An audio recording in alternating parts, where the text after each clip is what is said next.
Um, Chip, good to see you.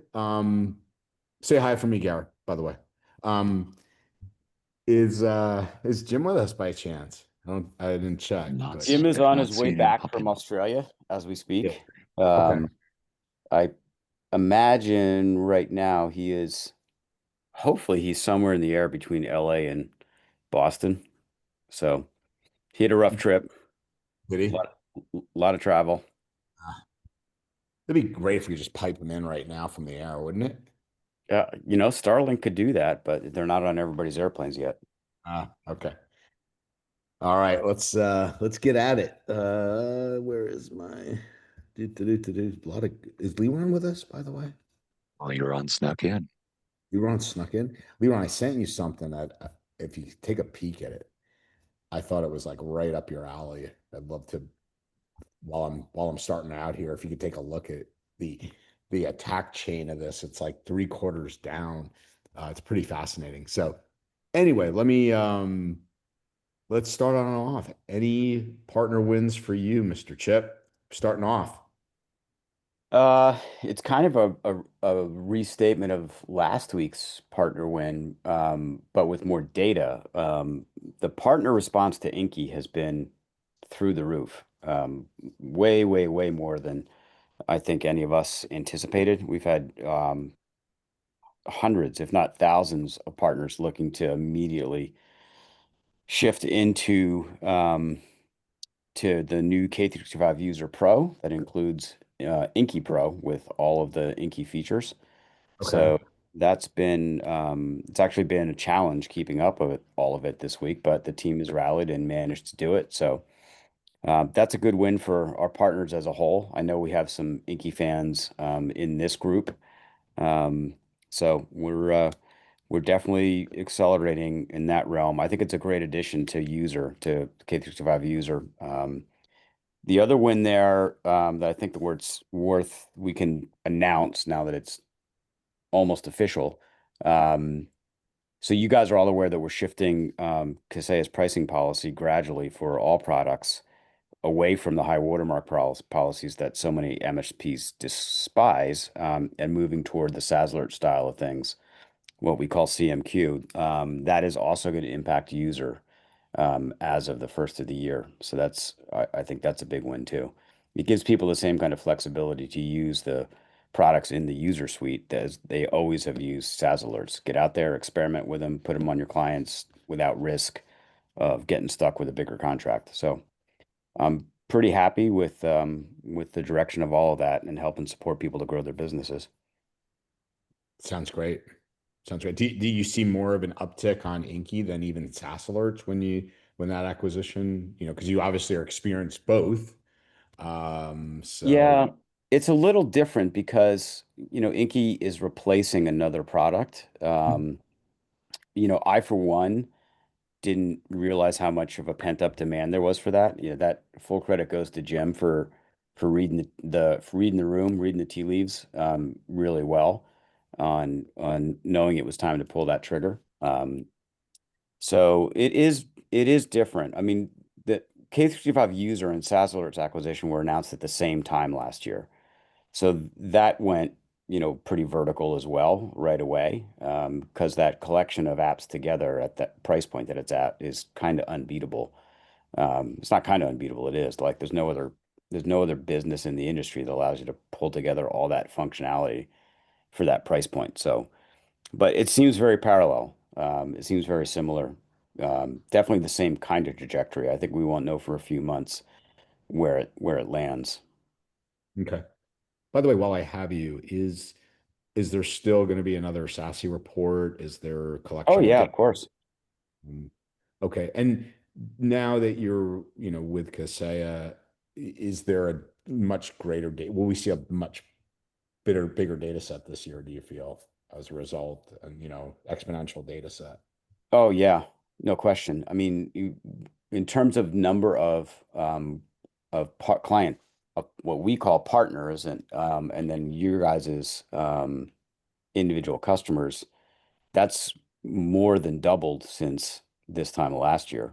So the SASE report for 2025 was, 2024 year-end data, and the 2026 one will be the same, a much, much, much bigger data set.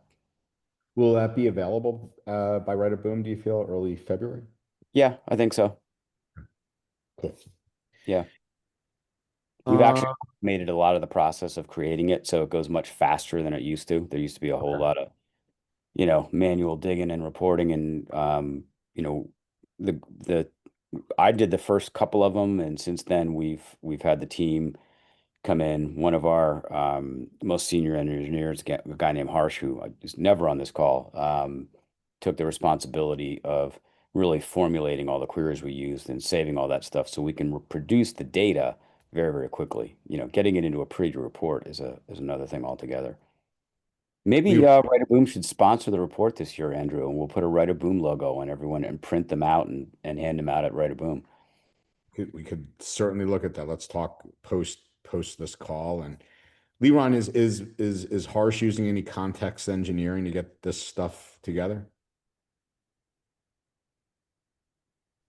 Last year, where the technology was, it wasn't really possible because I want to say token windows last year were like 10,000, 20,000. They're now in the hundreds of thousands. But no, we're doing this the old school way, and like cavemen are fully typing out the query. So eventually we'll get to a point where we can just talk to the data. That's what we're working on right now. Got it. Got it. So definitely it's not a use case for it once it aligns per se. Like this is a good use case eventually for something like this. Yeah, it's a perfect use case. So we call it data interrogation, right? You go in and you say, how many attacks do we have outside the US? And then it's going to say, well, what do you think an attack is? Go back and forth to find an attack and then come back with a number instead of clicking my way and querying my way to it. That's really cool. That would be a cool like just use case in and of itself, like how you put the report together, you know. Yeah, So it sounds like Liron just exposed an idea, which I didn't even think of, which would be a dynamic personal SASE report. yeah, right. Which you could have really, if you think about it, Chip, it could be a marketing tool. I feel like Andy Rowe right now, by the way. I'm summoning His hand is up. I'm summoning my inner Andy Rowe. Hold on, Andy. What if we could have the personal, you know, GPT, Leron, where we could create our own marketing reports on the fly, per industry, right? Andy, what are your thoughts on this? Am I going in the right direction? My thought is actually to take it one step further and have, once we've deployed SaaS alerts, have it do the company itself as well as the industry and local territory and say, by the way, this is where the benefit gain is.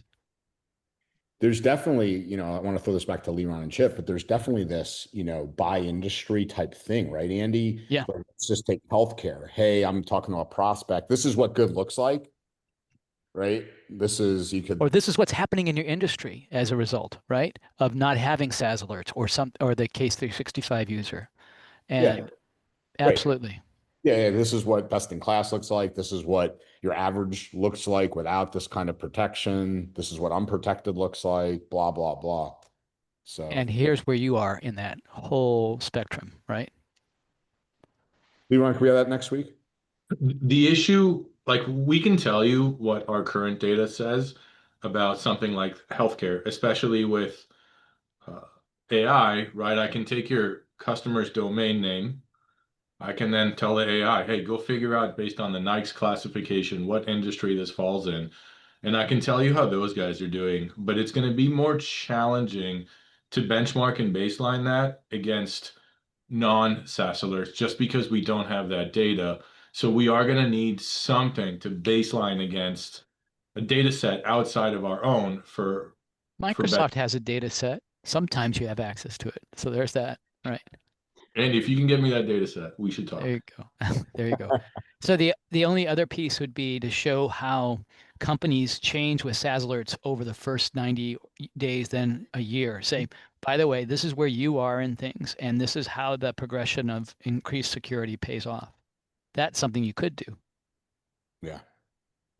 Yeah, It's funny, we're on partner wins, and there's a an observation I'll make, and it kind of ties into this, and that is that the frequency of this segment of this call having partners pop up with, hey, the system stopped this, the system stopped that. We rescued a customer from XYZ because of the products we're using or because of SaaS Alerts specifically, seems to have gone down. And I think it has to do with the success of Fortify, and how many people are using posture management to actually get it right beforehand, and compromises don't even occur. I see Andy setting off the fireworks. Um, that's something that I think we'll look into for the next SASE report and try and correlate that.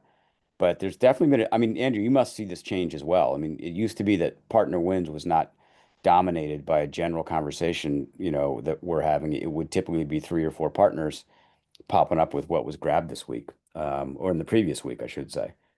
So, and that's a good thing, by the way. I like the fact that the piece of the product we built to get the security posture management right is really effective.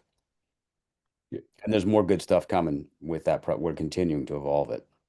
Chip, I think it's an awesome point, but is there going to be a breakout potentially with managed SaaS alerts and SASE versus, this is what managed look like, this is what non-managed look like, or does it not, is there not a reason to do that? I don't think there's a reason to do that in the data, um, in the SASE report data. I think there we're really focused on what are the global trends and what do we see inside SaaS alerts and how do those match up to the global trends. So, Okay. no, I don't think managed really comes into that. Okay. It gives you a break, Ben. I was going to have to give you more work to do. So Maya, thanks for that. Maya put, if you have never seen a SASE report, she put the 2025 link in chat. It's fantastic resource. Yeah, it's the Verizon DBIR of MSP. Chip, that's what I say. Yeah, I like it. So Um, before we move on, anybody else have any wins? And remember, they don't have to be just security wins, new customer wins, something you dug up, anything you can share with the crew, that helps us all think about things in a new way or advance our knowledge. Hugs from Tina at DattoCon, anything really. I'd love to know if we have any partners that are leveraging AI technology to accomplish anything to help you in your business. Troop here is teaching us how to use it for sales and marketing. Could you imagine I'd say that? Using Well, AI agents to research blocks of IPs and create reports based upon where they're registered and what networks they belong to, and if they're on a DNS server or not. And something I would give a engineer that would probably take a day to do, I get back in 30 minutes. Are you guys doing that with something like ChatGPT or something a lot more custom? Just ChatGPT agent. Cool. got it. All right. Any other wins? Any other things you guys want to share? No? All right, we got a quiet group this week, Andrew.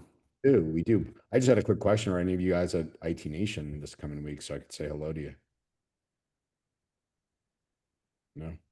Okay. Gary. I'll be there. I'm sorry, I broke up there. Does anybody? Yeah, I know you don't want to see me. It's okay. Can't wait to see you, Gary. All right, moving on. Leon, thanks for this. Just a quick update. We've got close to 20 regs so far for SaaS Alerts training and certification at Right of Boom. It's now, I don't know if you guys have seen this pop up in your SaaS Alerts, but Leon, thanks for making that happen. Much appreciated. So I don't know, Ben, are you with us by chance? No, Ben's not with us today, Andrew. He's not. Okay. You got here too early, but Ben's in the process of moving today. Oh, that's right. I heard about. He was telling me that. But this is going to be a great opportunity to actually not only master SaaS alerts, but like literally, create IOCs on the fly, do tabletops with Ben and Chip. So I highly encourage you to take a look at that. It's also, I think, the only place they are doing it. So I've got a fish of the week, and I'm going to share my entire work desktop chip. So hopefully I don't share my bank accounts and all this, but this is a good one, really good one. So I'll share you. I'm going to actually jump out of here and actually show it to you because I think this is one of the best phishing attempts I've seen in a long time. So let me share my screen, my desktop. Where are we here? Okay, this is Holly. It was awesome. All right, take a look at this. So, by the way, what stood out to me even before this, right, was, you know, I saw this right away. Like my eyes actually went to this. I'm like, oh, this is legit, right? Until, you know, I started looking around, but really cleverly crafted that it looks, you know, this is the Microsoft domain. However, you know, this is who it's really from. They did put it on my calendar. These are really nicely. This is actually my domain that they created. That was nice of them to create users on my domain. Admin Andrew. Yep.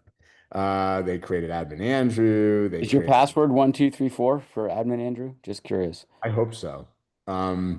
They created security team Andrew, and they created finance approver, finance Andrew. Obviously, I haven't, you know, clicked into here because there's probably macros in this. But I just thought it was pretty cleverly done. So just wanted to show you guys this one. Yeah, that's certain to get some people successfully phished to the extent that at least they're going to click on some of those links. I really think you should click on one of those, Andrew, and just let us all see the page it takes you to. I mean, I wouldn't download the Microsoft doc. I would open it incognito or private, not. Yeah. What could possibly go wrong on your side? Can I forward it to you, Gary? Sure. I mean, you know, we're coming off of Tina's version of Speed Week. We want to see a rolling crash right in front of our eyes here. Didn't we have that yesterday? Yeah, yesterday and earlier in the week. Yeah. Okay. Okay. Have you guys seen this report? Put this in. Actually, darn it, I wanted to share my whole desktop again. Bear with me, please. Sorry. Because this is a good. Is this your first time doing this, Andrew? Second. Normally, it's the first time without private information, though. Yeah. I think we need to give context on that to some of the newer folks. You know, there's 50 people on this call, and probably half of them don't know what we're talking about. Yeah. It's all right. They don't need to know. You, Everyone makes mistakes. Yeah, there was a moment probably 2 years ago where Andrew went to share his screen, and he was working on his bank statement, paying bills. I don't know, and it popped up, and he caught it right away, but not as fast as this entire crowd jumped all over it, and we've never let it live it down. And it's a recorded episode on YouTube. Yeah. Well, luckily, Shell was kind enough to cut that piece out. Yeah. But it was one of these statements that literally had literally the entire bank account number, routing number, everything. So it was lovely. All right. So this was a good report. This just came out from Checkpoint. Not surprisingly, Microsoft dominated all brand impressions on phishing, but not just dominated. Look how, I mean, it's dominating to a whole different degree. Let me show you. Andrew, how does this relate to Microsoft's claim that we are responsible for identity management and security, and they're representing 40% of all brand impersonations? Well, I wouldn't say they are representing the brand impersonation. Their customers are. The threat actors are. Yeah. Yeah, the threat actors are. I wouldn't call them their customers, but it just goes to show that you know, again, we know threat actors on the margin are quote unquote lazy. They're gonna, you know, if it's not broken, stop, you know, why would they stop using it? They know that people continue to, you know, get caught up in token hijacking, and Microsoft pushing my people over to man in the middle attacks on Microsoft. ATI, you know, adversarial in the middle attacks continues to work. But this is the thing that was just staggering, Chip. I mean, it's not just a little, it's staggering. Yeah, everybody else is single digits. Yeah. I mean, it So, doesn't surprise me though. I mean, they're obviously the biggest attack surface. yeah, You know, you have the most general knowledge workers in the world are going to be using some kind of Microsoft product, mostly 365. So it kind of makes sense. You know, on a yep, personal level, it's kind of funny. I rarely get phishing attacks that are trying to get me to log into Microsoft. I get PayPal all the time. And I literally almost never use PayPal for anything. So interesting. something to do with how my personal information, you know, was scammed out of one of the many leaks that I seem to fall in the PayPal bucket. Yeah. They said that DHL is on the rise. Um, because of the way in which these logins are garnering people to click, which they're well crafted. You guys have probably seen the DHL ones, yes? I'm assuming. They do a really good job. And here it is. Here's to your point, Chip. Here's the trusty PayPal, which is also one brands that's often impersonated. So Yep. just want to share that with you guys. Further, this one, did you guys see this report? I saw that headline and I have to confess I didn't dig into it Well, let because me I'm show you. stuck with Copilot. Is this really going to happen? It is happening. Um, and let me just share Yeah. the article. Yeah, so now the good news is you can use your, obviously, you know, whether you're using, I'm assuming your RMM or your Intune, whatever, to manage, you know, policy. Um, but the EU, as you can imagine, because of all the antitrust, no bueno happening there, Chip. They can't do it there, but it will be. I love this part. Redmond advises admins and their organizations to notify users so their help desks don't get inundated. And then just you can opt out. So obviously they there was, if you read the article and read the comments below, it's pretty funny because someone's like, well, it would be great if they told you how, you know, to how to turn it off. And some guys like basically like, hey moron, they literally said it right in the article. So that wasn't so nice because the guy missed it, but you can opt out of it. So Andrew, does the article, presuming you read the full article, does it get into the why they're doing this? Like, this screams to me that they haven't been successful in getting people to voluntarily adopt. And they don't give the Microsoft, you know, economics, but I think if you're asking what would be my guess, and you and I have these banters offline all the time, right? You know, publicly traded companies, and typically ones with trillion-dollar market caps, which are, you know, they're any type of earnings report, you're always looking at, you know, with especially with the hyperscalers, right? Growth. You know, they're growth companies, and so, you know, they're going to talk about how many Copilot deployments, right? That they want that and what a better way than auto opt-in, that, you know, we had a rate of change from 30% of your, you know, quarter over quarter to 50% to quarter over quarter growth. right. Chip, I would suggest that this is nothing different than Internet Explorer as it used to be forced down on every PC, that they're Yeah. trying to establish a AI platform before you know, all these other ones attempt to take over or send out their own browsers. It's just to me it looks like the same thing they're doing here. That's a great observation, Andy. Almost like, Internet Explorer or Zilla or whoever tried to dominate early on. But IE, you're absolutely right. That's a great analogy. Leron, as you think about being immersed in this world, what are any thoughts strike you about it, of the why or anything? I think you're exactly right. I think that Wall Street thinks that they not understand technology and they're going to be like, oh my God, Copilot usage installs went up 12,000%. Stock is going to jump. And people are then going to come back and be like, well, the real question is not did you force everyone to install it and, as Tina said, shove it down users' throats, but are people actually using this is the real question. Right. Right. Well, I would think adoption is going to start going up more with the integration to GPT-5, no? Because you get the best of both worlds, the Microsoft integrated and the back end. Not that I use it, I have a license for it, but I don't really use it that much.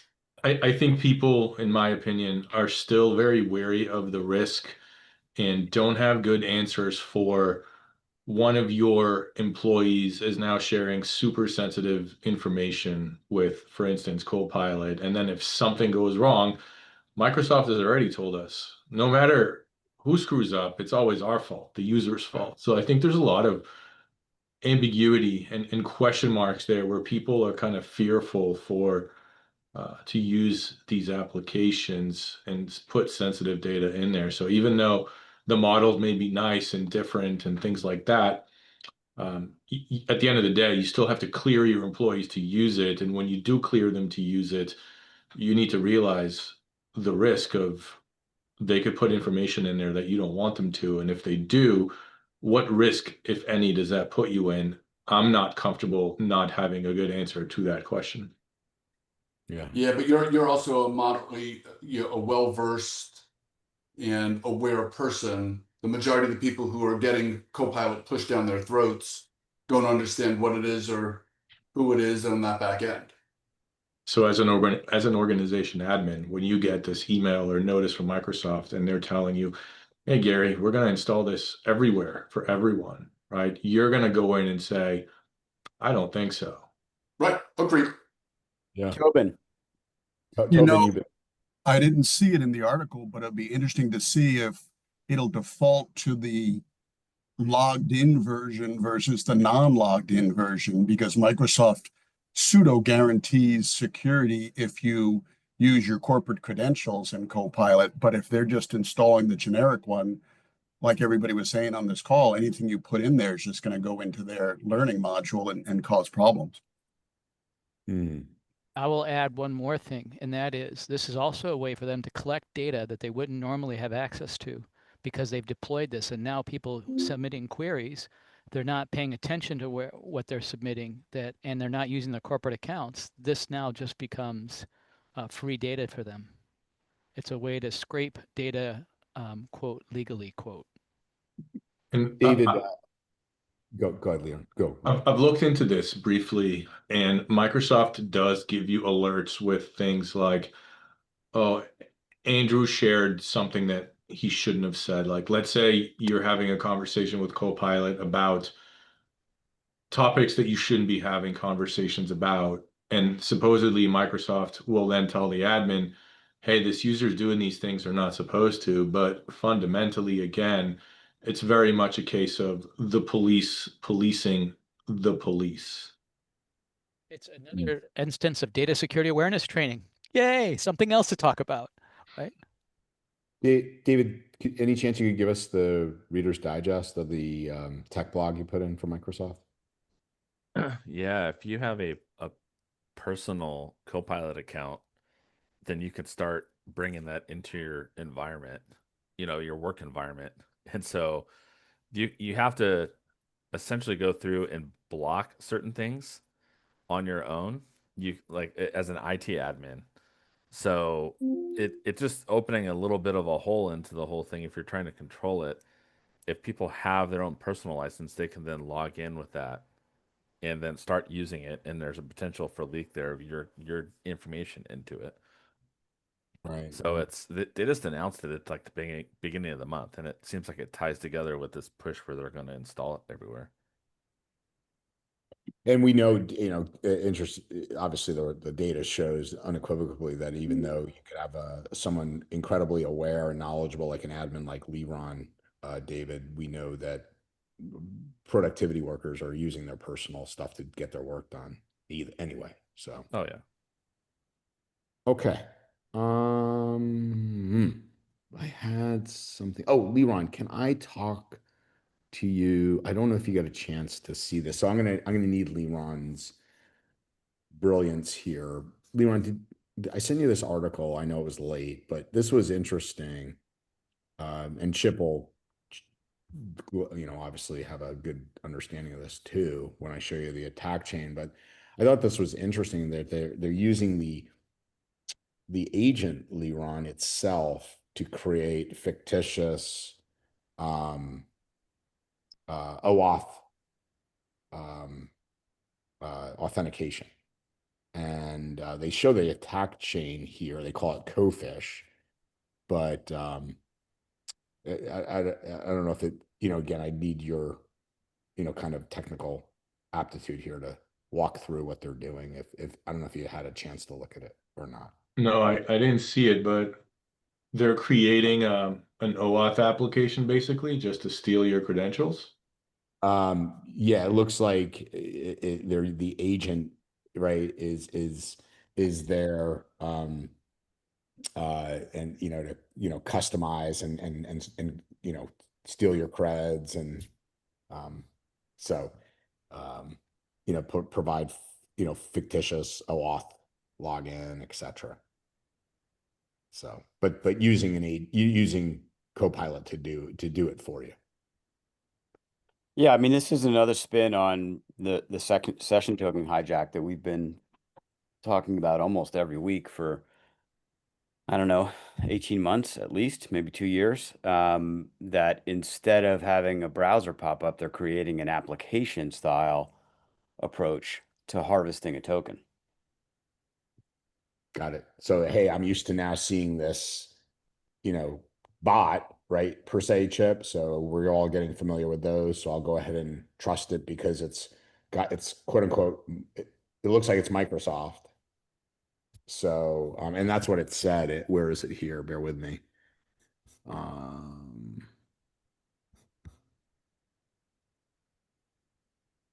Yeah, here it tricks people because it looks like it's a Microsoft domain.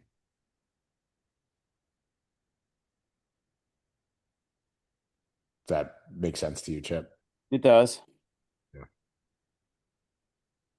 So I'm going to suggest to you that this is transforming how we have to think about protecting our clients and our own businesses. It really is that profound. As people try to automate and take advantage of AI, we now have to think about all these other strategies that can come in and take it. well, it's certainly giving. I think the big thing is it's giving threat actors a lot more creativity because you can ask, right? Ask and you shall receive, right, Chip? I mean, you can give it a lot of different variables, and as Leland pointed out, you give it context. Then, if you're providing it malicious context, it can also give you malicious ideas back. Oh yeah, 100%. So, have you seen this one, Chip, on SVGs and Microsoft Outlook has these SVG attacks. Microsoft Outlook has now taken this out based on all of the attacks, these SVG attacks. So these images, I'll put this in there that you no longer will see inline SVG in Outlook because of the number of attacks of these images. So these are things, for example, and oh, that's ClickFix, sorry. Bear with me, I can show you here. So these images, there's obviously they're laden with malware and people are clicking on them. I don't know if you've seen this. I did see this headline and was certainly aware of the capacity for SVG attacks. I mean, kudos to Microsoft for recognizing it and pulling them out. I mean, people are click happy. If you make something look attractive to click at, they'll click at it, and we all know what happens next. They land on a landing page that looks legit, enter the creds, get their token harvested, and off we go to the races. Yep, absolutely. We've talked a lot about ClickFix, and I found this article, why it's really good. I'm going to put it in here, and they talk about why it's so effective. So bear with me. And I thought it was good. Well done.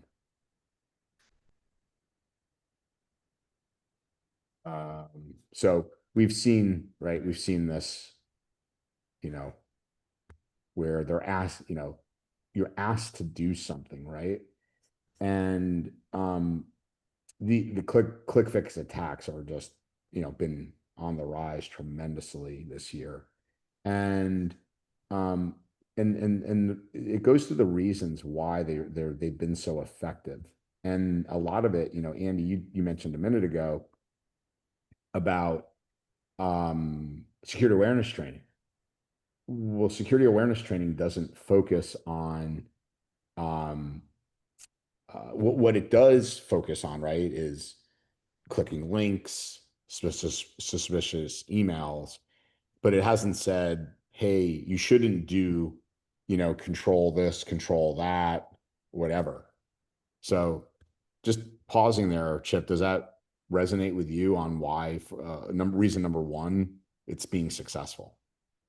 It does and it doesn't. So if you go back to that original image, Andrew, that you had up, I mean, if you scroll in to this, and obviously this is focused on Mac, and I mean, I've never seen Cloudflare challenge for anything other than, click the checkbox. Rarely does anybody ever get, the old complete the image or identify the crosswalk or the motorcycle. I don't see that stuff going on anymore. So this human verification, I would think, would look pretty unusual to most people that encounter it, and it's not going to make sense to them. I see more everyday end users stumbling over trying to follow these instructions than actually successfully completing it. This isn't dissimilar from the text, from the smishing issues that we get, where it's like, okay, well, now that you got this, close the window, copy this link, open it again, blah, blah, blah, back and forth, these 3-step processes that people are expected to follow. But I just have a hard time imagining that a lot of people are gonna, not that they're not gonna fall for it, but that they're gonna successfully do it without getting sick of it. I mean, it's good. It's a fair point. Yet Tina had what? How many people fall for it, Tina? Originally, in your ClickFix stuff with ads, it was 2 in 1 week a couple months ago. Yeah. So I'm not sure why, Chip. There's a psychology that it's not the same thing. Again, I'm not a behavioral psychologist, but it is working. Yeah, very effectively right now. We saw it in CAPTCHA last week. We had a couple of people click on it. They had the same thing with CAPTCHA, where somebody told them to copy this and paste it. It was executing PowerShell. and they did it. Oh yeah, they did it, because they make it real simple. They just say, hey, click this button, it'll copy this text and paste it in there. And then we got a ticket from the user saying, I think I did something stupid. And we said, yes, you did. What gave it away? And Tobin, glad you brought that up, but this is another thing, Chip, that it's bypassing, detection, because it's seen as quote unquote legit. So that's the other, it's not like it's built in to go, oh, this is malicious in nature, because the user has to do something in this case. Yeah. It looks as far as the computing device is concerned, the user is doing something proactively and intentionally. Correct. And that is one of the big things. And then you got people like Tobin and Tina's people that go, hey, I did this. Tina said mine didn't even realize they had done anything wrong. It was a local ad site. So, and it looks like is this the same one?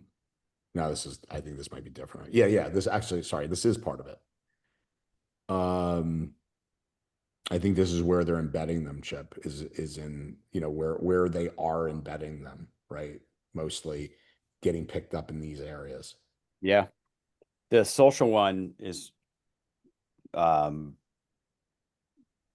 presently interesting to me. I just had a friend of mine reach out to me that he clicked on a link, a picture in Facebook, and he wound up going through an entire day of dealing with somebody telling him, he got a pop-up that said, oh, you got to call this phone number. Your computer's being used for illegal activity, and we're going to help you clean it up. And so he calls the phone number, didn't realize quickly enough what was going on, realized before, and he downloaded anything or did anything even further stupid, but now they have his phone number. Yep. So now they're calling him back and they're saying, hey, you haven't responded to us and you didn't pay our fee to clean the computer. So we're going to report you to your local sheriff's office and they're going to come and arrest you because you're performing illegal activity that's been reported to the Exchange Commission on your device. And of course, at that point, he's going, okay, well, now this is a complete joke, right? But they kept harassing him. So he actually called, he lives in a rural community not far from me, he called his sheriff's office and got the sheriff to call these guys back, their 108 number, and reverse the harassment. But for me, the opening salvo was, dude, why did you click on, anything in Facebook that, you know, that even could remotely look like a scam? Like what would what I really wanted to say is, what are you doing on Facebook to begin with? But I didn't say that. Right. So, it's Anyway, so this it's is, everywhere. yeah, it is. And this is in essence what, I'm air quoting where Tina's folks say is an ad. It was, they're in probably some, I think for her, it was a local newspaper and, it was an ad and seemingly, hey, I'm going to check out this ad. So, real quick here. And again, this is the other reason, right? It's user initiated, Chip. So EDR isn't, you're doing you're doing it, it's not getting done to you. A vote for Threat Locker. There you go. That's the AWS. So anyway, that was all the fun and games I have this week, Chip. I know we've got a few minutes left. Well, we covered AWS last week, and Yeah. back and forth on the explanation is becoming more and more detailed. I think I sent you the last one that I read, which basically said, still not satisfied. Like we haven't really gotten to the underlying why here. But lo and behold, yesterday we had both Microsoft and AWS down at the same time. Hmm. So, and both for air fingers quote DNS reasons. Now, AWS has continued to stick to its story that it's not possible that this was an external attack or was an internal flaw of Route 53 in their DNS system for assigning IPv6 addresses to all the bazillion virtual machines that they've got. I haven't seen a follow-up yet on the Microsoft global outage yesterday. How many people, just quick show of hands or thumbs up in the chat, were impacted by that or had customers impacted by that? Oh yeah. All Kaseya people were impacted by that. Some were. I wasn't personally because I log in at like 5 o'clock in the morning and I'm working, and that thing started at about noon Eastern time, US. But funny enough, I got a call from Jim while he was still in Australia, getting ready for his flight to come back. He's like, I can't log into anything and get to my email. Can you help me? What's going on? And I was like, no, there is nothing I can do to help you, my friend. Like you're on your own here. Microsoft's got a global outage winding around. but AWS also experienced, I guess what you would call a brownout yesterday. Not quite as bad as the first situation they have. I can't help but call out that it's a little too coincidental to me that the two big cloud providers in the same week have significant outages as a result of DNS errors. I saw To a help the great political meme. climate, right? I don't know what it is, but I saw a meme this morning on, I think it was on X, with the Grim Reaper going by, goes by AWS with a big DNS sign on his Reaper knife or whatever the hell you call those things. And next is Azure, and then he's standing at Google's door. So I'm just waiting for the shoe to drop on Google and take everything down for us. And then you're waiting for Tina to tell you that her on-prem servers are still online, Chip. Oh my goodness. Wow. All right, I You just deserve can't do that, Tina, anything for as much because ribbing as you've gotten from me and maybe others. I do deserve that. Well, look, I do see all kinds of ads from the alternative carriers that are not the mega scalers, touting, hey, we're immune to this, which I think is kind of funny. They're not immune to it. They're just too small to be targets. So, and Tina, you're not too small to be a target, you and your customers. Obviously, someone designed a targeted phishing scam for, East Harbor, BFE, Canada, with, I don't know, 1,000 residents or however many people live there. So they can go low and slow and very targeted. she's going to Don't start feel, going don't to, feel too confident with those local servers. I think Tina, instead of going to the Cadillac car shows, she can go to the server shows that she has behind her, right? And say, look, here's all these classic servers and PCs. I've got a stack in the back. Yeah. Yeah. Oh my God. Tina's going to be selling. I've got a 2001 46 with Windows NT on it, Right. Or small business server, right? There you fully go. unlocked. You can do Multiple anything. hours, still Only has a 5 sound grand. card.